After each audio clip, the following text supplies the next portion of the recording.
Part 11, The Universal Manifestation. Then spake Arjuna, unto the blessed Lord, Krishna, saying, Thou hast removed my illusion and ignorance, by thy words of wisdom, regarding the supreme mystery of the Spirit, which thou hast spoken unto me out of thy great love and compassion. From thee have I learned the full truth regarding the creation and destruction of all things, and also concerning thy greatness and all-embracing eminence. Thou art indeed the Lord of all, even as thou describest thyself. But, one final token of thy love for me, I beg of thee, a Lord and Master. I would, if such be possible for me, that thou showeth unto me thine own countenance and form the imperishable spirit. Krishna, since thou asketh me for this, O Arjuna, even shalt it be granted thee. Behold then, a prince, my millions of forms divine, of all shapes and forms, species, colors and kinds. Behold thou first the numberless heavenly hosts and celestial beings, angels, archangels, planetary gods, rulers of universes, and many other wonderful and mighty beings scarce dreamt of in thy wildest speculations and fancies,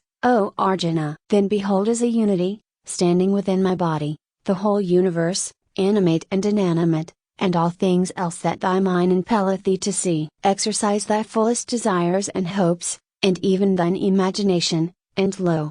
All that thou hast desired, or hoped for, or even imagineth, that shalt thou see within me. But not with thy natural human eye see these things, O Arjuna, for they are finite and imperfect. But now I endow thee with the eye of the Spirit, with which thou mayest see the glorious sight awaiting thee. Then, having thus spoken, Krishna, the blessed Lord of Lords, showed himself to Arjuna in the aspect of the Supreme and Absolute, through its manifestations. And this aspect showed itself as many within the one. The many had millions of eyes and mouths, many wonderful appearances, many forms of upraised weapons, many forms of clothing and array, jewels and vestments. The face of faces was turned everywhere, and in all directions. The glory and radiance of a million suns pale into insignificance before that vision of the mighty face. Then saw Arjuna the universe separated into its manifold parts and varieties, as one within the body of Krishna, the Lord of all. And the Prince of the Pandus,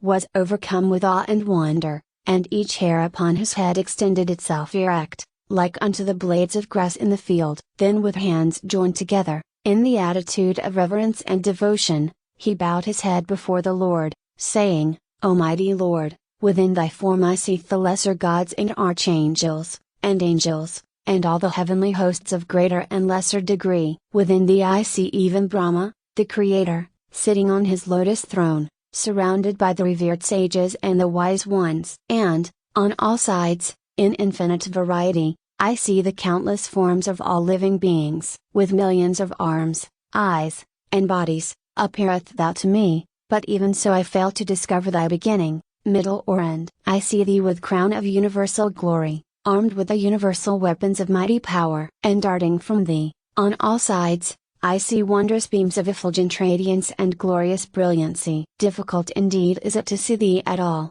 for the light, like unto the rays of a million suns, multiplied and magnified a million times, dazzleth even the divine eye with which thou hast endowed me. Verily, indeed, art thou the Supreme Lord, ever eminent, containing all that is or can be thought of or known. Thou art indeed the preserver and supporter of the universe. Thou art indeed the fount of wisdom. Thou art indeed the Ancient of Days, and the beginningless one. Spirit of Spirit, art thou. Yea, thou art the Absolute, without beginning, middle, or ending, with infinite arms, with infinite power, with eyes like unto the sun, with radiance flowing from thee and filling the entire universe. Thus I behold thee. The heavens and the earth, and all of the space that is between and around them, is filled by thee alone, and every point and corner containeth thee. The three worlds behold thy awful countenance with awe and bewilderment. Flying to thee for refuge and haven, see thy pouring in the wondrous bands of the heavenly hosts. With joined palms and reverent attitude, cometh all the heavenly hosts of celestial beings,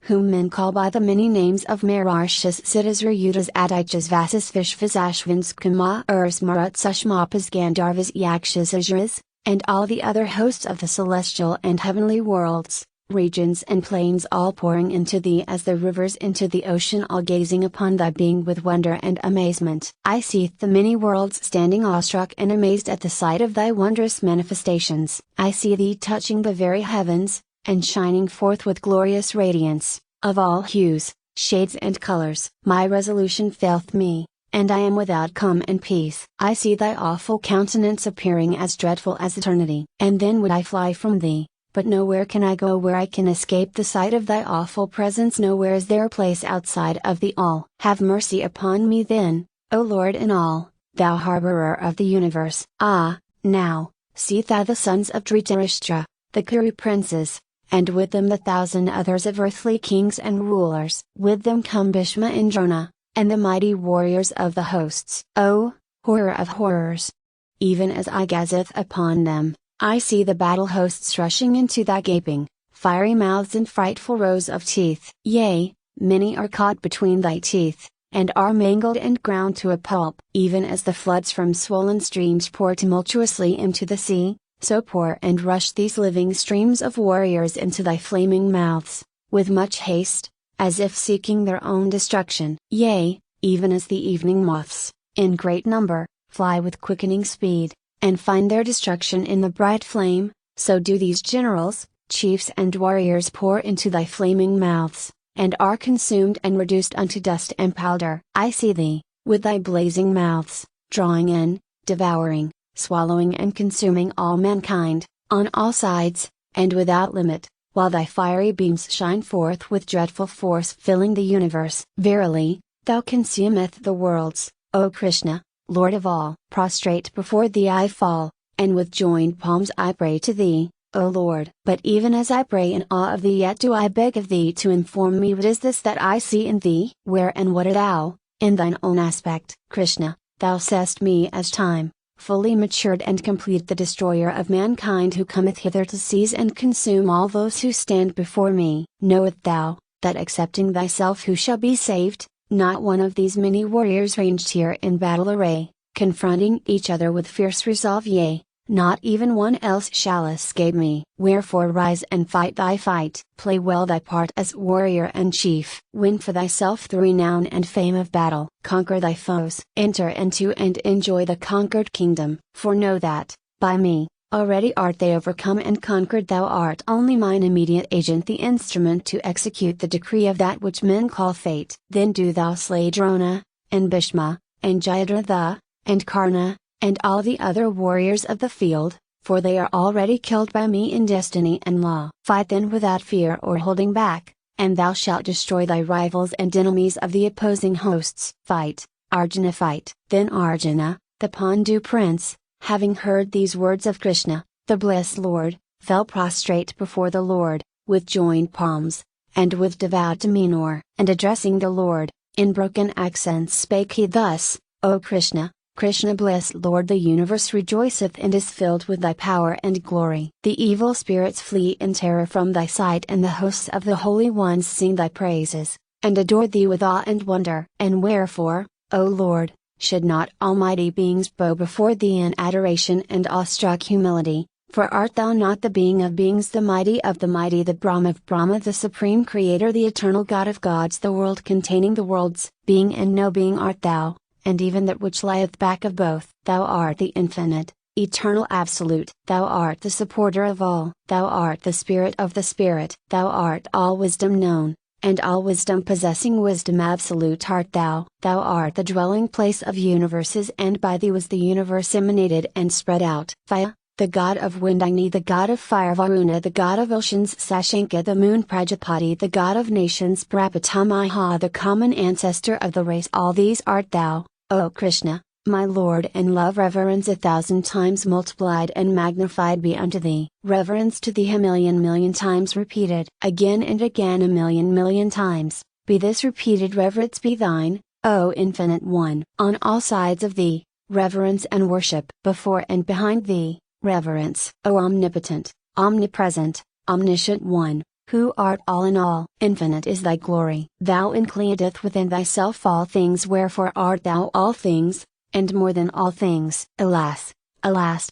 In my ignorance, O Lord, and regarding thee merely as my friend, I have called thee with familiarity, saying, O Krishna, O friend, and other names of familiar intercourse. Thus did I address thee, in my ignorant love and esteem and brotherly feeling. Unknowing of thy real nature and greatness was I, hence my error, hence my great presumption. And, thou, even thou hast been treated by me with irreverence and undue familiarity, even at play and at sports in public upon many and various occasions, for all of which, O being absolute and infinite, I humbly beg thy forgiveness and pardon. Thou art the parent of the animate and inanimate. Thou art the wise instructor of all who seek wisdom. Thou art the one alone worthy to be adored. Thou art the one like whom there is none. Yea, in all the three worlds there is none like unto thee. Wherefore, bow down to the very earth, myself do I, and crave thy forgiving mercy and compassion. Lord,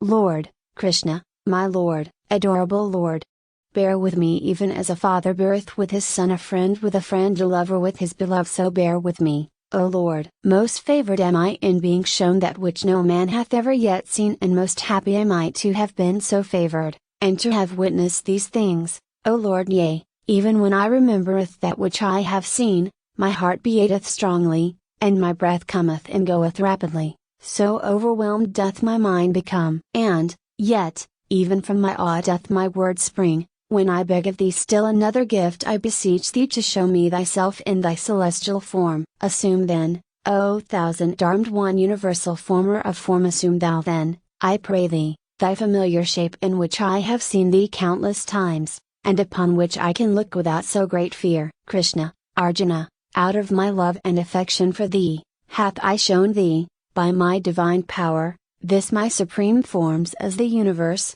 in all its splendid glory, eternal and infinite. None other than thyself hath ever seen this sight. For know you this, that no such sight can be obtained as a reward, even by the study of the Vedas, or by sacrifice, or by great learning, or by charity and almsgiving, or by good deeds, or by penance and self-denial. Not even these things, great as they may be and are, can win for reward this vision and sight of me which hath been granted unto thee, alone in all the three worlds. Having, witnessing these things, beheld my form, so awful to thee, be not dismayed, nor confounded or confused in thy faculties. When thy mind hath been quieted in its fears, and peace and calmness again cometh to thee, then mayest thou again behold my wondrous form. Then Krishna, the blessed Lord, having thus reassured Arjuna, resumed his milder and less terrible shape and consoled Arjuna's terrified mind. And, thus reassured and comforted, and his fears having departed, Arjuna spake to Krishna, saying, beholding again thy less terrible shape, O Lord, I am again myself, and in calmer frame of mind and less disturbed. Krishna, yea, O Arjuna, hast thou beheld my wondrous form, which even the gods and archangels and the higher heavenly host ever long with earnest craving to witness and behold? But such can see me not, as thou hast seen me. Nay, not even through the Vedas, nor by self-denial, nor by gifts of charity, nor by sacrifices, but by supreme devotion to me alone, may I thus be perceived, O Prince. And he who thus perceiveth men and knoweth me, verily he entereth into my essence and is enfolded by me. He who doeth actions for me alone, whose supreme good I am my true devotee, freed from attachment to all but me, regardless of consequences, free from hatred of any being or thing whatsoever, verily I say he cometh unto me, O Arjuna, he cometh unto me. Thus endeth Part 11 of the Bhagavad Gita, which Part 1, called the Universal Manifestation,